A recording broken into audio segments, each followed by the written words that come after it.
इस बीच रुख करेंगे उत्तर प्रदेश का। मुख्यमंत्री योगी आदित्यनाथ बजट में क्या कुछ हाइलाइट्स हैं, इस बारे में जानकारी दे रहे हैं। बजट जब भी प्रस्तुत किया गया है वो एक निश्चित थीम के साथ प्रस्तुत किया गया। अगर आप देखें कि 2017-18 में जब प्रदेश में पहला बजट हमें प्रस्तुत करने का अवसर प्राप्त हुआ था, तो बजट हम लोगों ने प्रदेश के अन्नदाता किसानों को समर्पित किया था। वर्ष 2018-19 में प्रदेश का जो बजट था वह प्रदेश के इंफ्रास्ट्रक्चर और औद्योगिक विकास के लिए समर्पित किया था। वर्ष 19-20 का बजट प्रदेश के अंदर मिशन शक्ति, जिसमें महिला सुरक्षा, महिला सम्मान और स्वावलंबन के लिए समर्पित किया था। उस प्रकार की योजनाओं को ध्यान में रख करके हम लोगों ने प्रदेश के अंदर अपना बजट प्रस्तुत किया था। 2020-21 का बजट यह वह कालखंड है जब सदी की सबसे बड़ी महामारी का सामना हमें करना पड़ा था। वह था प्रदेश के युवा शक्ति के लिए, उनके कौशल विकास, रोजगार था, प्रदेश के इंफ्रास्ट्रक्चर, यानी इस महामारी के दौरान भी प्रदेश के अंदर रोजगार की संभावनाएं बाधित न हो, इसके लिए समर्पित था। 2021-22 का बजट प्रदेश के समग्र विकास को ध्यान में रख करके स्वावलंबन से सशक्तिकरण के लिए समर्पित किया था। 2022-23 का बजट अंत्योदय से आत्मनिर्भरता का बजट था। तो आज मेरे सहयोगी वित्त मंत्री खन्ना जी ने उत्तर प्रदेश की 25 करोड़ आबादी की विकास के लिए, उनके कल्याण के लिए जो बजट आज प्रस्तुत किया है, यह बजट उत्तर प्रदेश के त्वरित, सर्वसमावेशी और समग्र विकास के साथ साथ आत्मनिर्भर भारत की तर्ज पर आत्मनिर्भर उत्तर प्रदेश की नींव को प्रस्तुत करने वाला बजट है। मैं इस बजट को प्रस्तुत करने के लिए वित्त मंत्री श्री सुरेश खन्ना जी को, अपर मुख्य सचिव वित्त श्री प्रशांत त्रिवेदी जी को और वित्त विभाग की पूरी टीम को उत्तर प्रदेश के अनुरूप बजट प्रस्तुत करने के लिए हृदय से बधाई देता हूं और आप सबका मैं हृदय से स्वागत करता हूं।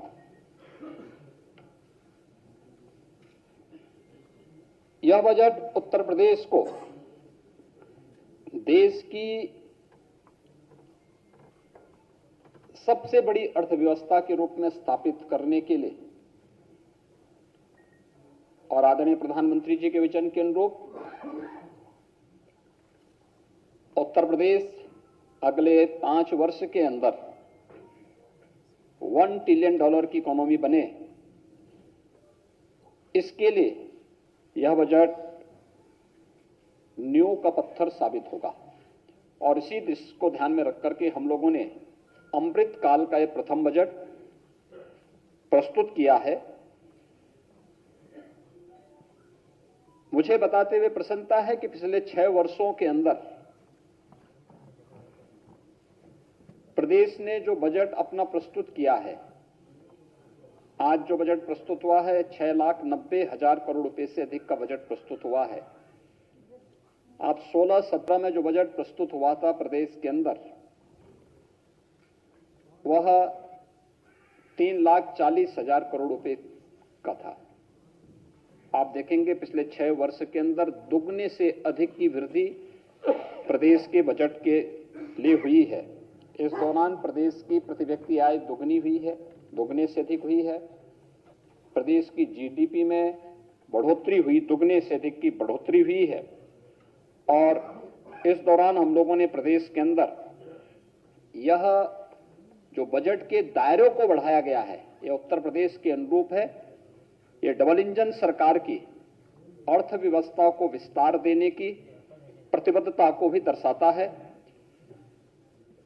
2022 के विधानसभा चुनाव के पहले हमारी पार्टी ने उत्तर प्रदेश की जनता से लोक कल्याण संकल्प पत्र के माध्यम से जो वायदे किए थे, 130 जो हमारे वायदे थे, आज के इस बजट प्रस्तुत करने के साथ उनमें से 110 वायदों को हम इसके साथ इसमें समाहित किए हैं। पूरे बजट में अगर आप उसका बजट पर ध्यान देंगे तो लगभग 64,000 करोड़ रुपए से अधिक की धनराशि लोक कल्याण संकल्प पत्र में घोषित संकल्पों के लिए समर्पित हैं और उसमें बजट में उसका प्रावधान किया गया है। मित्रों, प्रदेश ने ये जो अर्थव्यवस्था को, उत्तर प्रदेश की अर्थव्यवस्था के दायरे को बढ़ाया है, उसको विस्तार दिया है। इसके लिए हम लोगों को अनेक कदम उठाने पड़े। प्रदेश में कर चोरी को रोकना पड़ा, वित्तीय अनुशासन और बेहतर वित्तीय प्रबंधन को प्रदेश के अंदर कैसे लागू किया जाए, इसमें शासन प्रशासन स्तर पर और हर एक स्तर पर, हर विभागीय स्तर पर इस पर कार्य हुआ।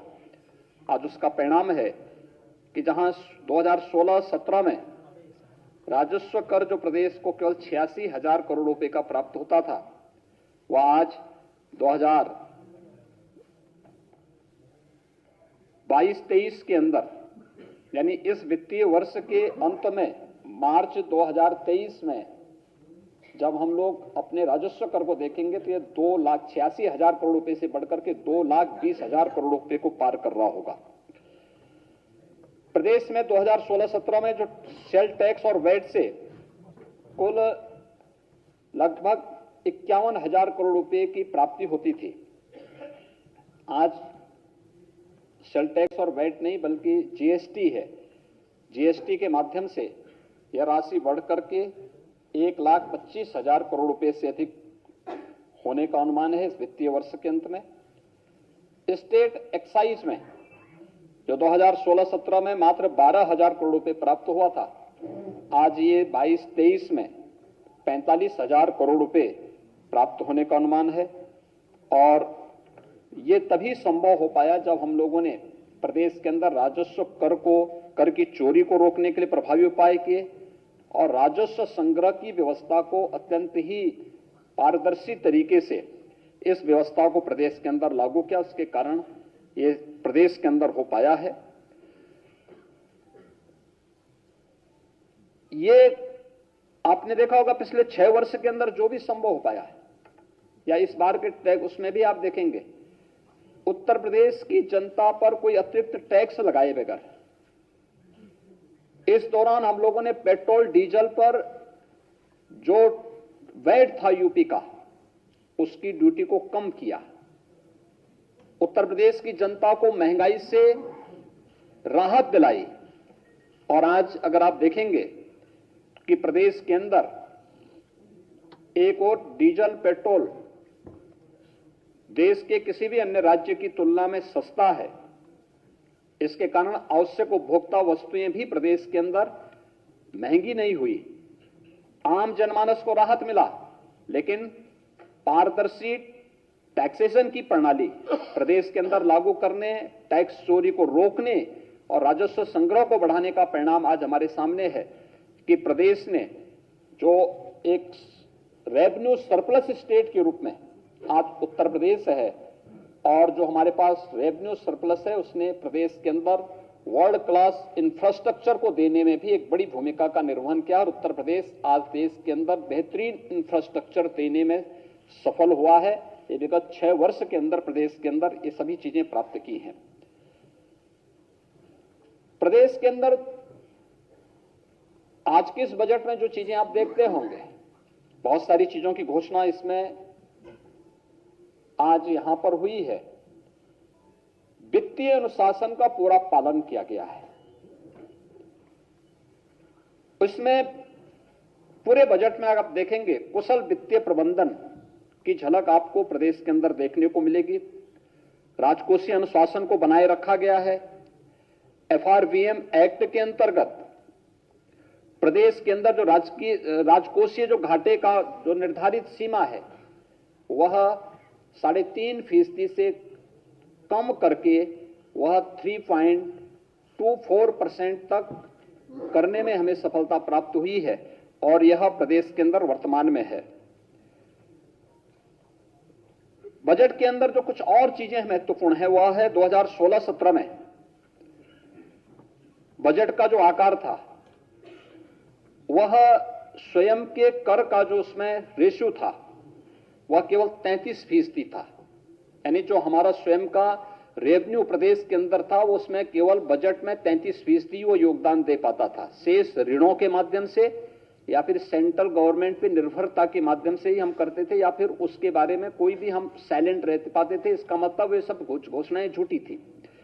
लेकिन आज जो भी हम कर पा रहे हैं बजट में दोगुने से अधिक बजट होने के बावजूद बजट को हम लोगों ने लगभग 45 से 46% जो भाग है वह स्वयं के राजस्व से आज प्रदेश प्राप्त कर रहा है। राज्य सरकार का यह बेहतर वित्तीय प्रबंधन और राजस्व चोरी रोकने के परिणाम स्वरूप आज एक बजट का बड़ा हिस्सा राज्य सरकार अपने स्वयं के स्रोतों से वहन कर रही है।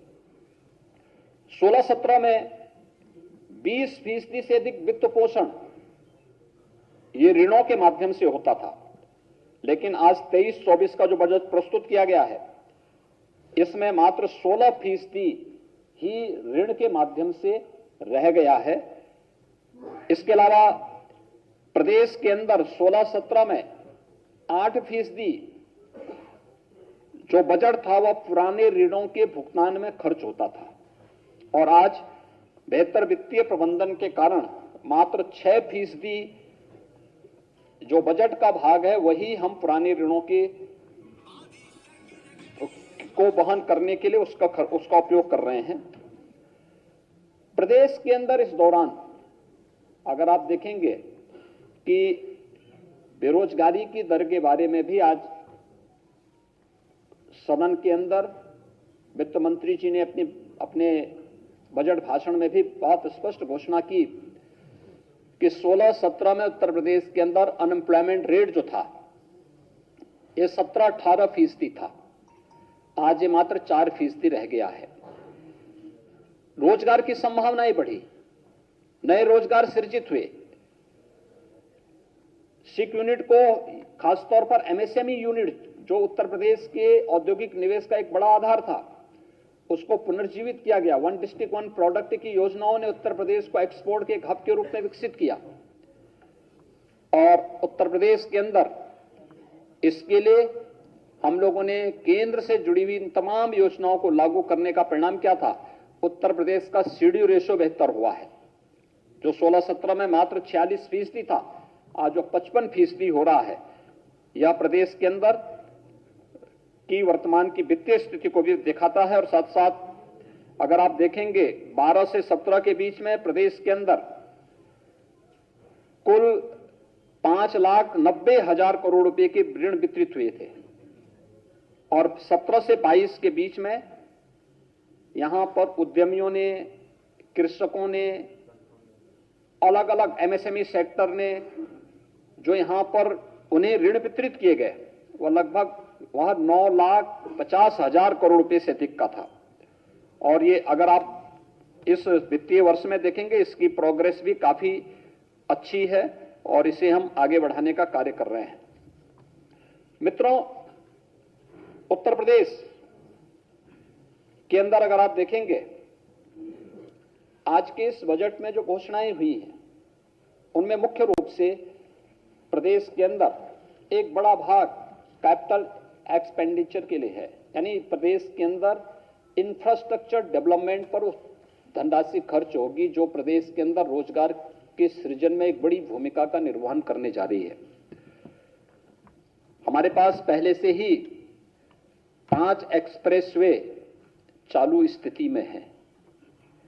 वर्तमान में गोरखपुर लिंक एक्सप्रेसवे और गंगा एक्सप्रेसवे पे काम युद्ध स्तर पर चल रहा है।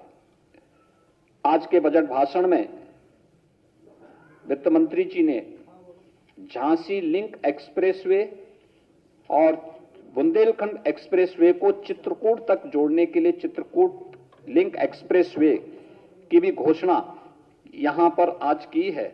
और इसके साथ ही प्रदेश के अंदर पूर्वांचल एक्सप्रेसवे और बुंदेलखंड एक्सप्रेसवे में औद्योगिक क्लस्टर विकसित करने के लिए 4 क्लस्टर पूर्वांचल एक्सप्रेसवे में, 2 औद्योगिक क्लस्टर बुंदेलखंड एक्सप्रेसवे में विकसित करने के बारे में भी आज यहां पर बजट का प्रावधान किया है, उसकी घोषणा भी की है। गोरखपुर लिंक एक्सप्रेसवे के लिए भी यहां पर औद्योगिक गलियारा के लिए उसकी घोषणा यहां पर आज हुई है। प्रदेश में किसानों को राहत देने के लिए अन्नदाता किसानों के बारे में जो हम लोगों ने लोक कल्याण संकल्प पत्र के माध्यम से भी बात की थी, इसे निजी नलकूप से जुड़े हुए जो हमारे अन्नदाता किसान हैं उन्हें हमने पिछले बजट में विद्युत बिल में 50% की छूट दी थी। आने वाले समय में हम उन्हें व्यवस्थित तरीके से 100% छूट देने की व्यवस्था करने जा रहे हैं और इसके लिए भी बजट का प्रावधान हम लोगों ने इसमें किया है। बुंदेलखंड में भारत सरकार और जर्मनी की सरकार की सहायता से एक ग्रीन एनर्जी कॉरिडोर परियोजना के लिए भी यहां पर प्रदेश के अंदर इस बजट में इसका प्रावधान करने का कार्य किया गया है। प्रदेश के अंदर अयोध्या को एक मॉडल सोलर सिटी के रूप में विकसित करने और फिर अयोध्या की तर्ज पर प्रदेश के सभी नगर निकायों को, खासतौर पर जो हमारे 17 नगर निगम हैं, इस नगर निगम को भी उन्हीं तर्ज पर आगे बढ़ाने के लिए, जिससे हम लोग प्रदेश में नेट जीरो की तरफ जा सके। बजट में क्या कुछ खास रहा इसकी जानकारी मुख्यमंत्री योगी आदित्यनाथ देते रहे। इस बीच अगर विपक्ष की बात करें तो विपक्ष आज काले रंग कपड़ों में नजर आया और बजट को लेकर क्या कुछ कहना है विपक्ष का, आइए सुनते हैं। $1 ट्रिलियन की इकोनॉमी हो, भारत की इकोनॉमी अलग रूप से अपने आप पहुंच जाएगी, वो अलग विषय है। लेकिन यूपी की $1 ट्रिलियन की इकोनॉमी के लिए क्या क्या ठोस कदम उठा रहे हैं। अभी तक जो 6 बजट आए हैं उसमें ऐसा नहीं लगता है कि जिसमें किसान, नौजवान या बेरोजगारी के लिए कोई बड़े फैसले लिए हों। अगर बड़े फैसले लिए होते तो आज उत्तर प्रदेश की अर्थव्यवस्था न जाने कहाँ पहुंच गई होती। सर, ये काली शेरवानी का क्या चक्कर है? आज काली शेरवानी बहुत सारे लोग अब विपक्ष के पास कुछ है तो नहीं है, कपड़े अच्छे पहन के जा सकते हैं और ये विरोध नहीं है, ये कपड़े पहन के इसलिए जा रहे हैं कि कम से कम हम शरीफ लोगों को भी कुछ दे दें। ये आजम खान और नहीं, ये याद और वो तो अपनी तरफ से राजनीति फैला रहे हो। मैं ये जानता हूँ कि कन्नौज का एक इत्र पार्क है, उम्मीद है कि आज शेरवानी पहन के जा रहा हूँ तो कन्नौज के इत्र पार्क को कुछ तो पैसा देंगे और शुरू करेंगे।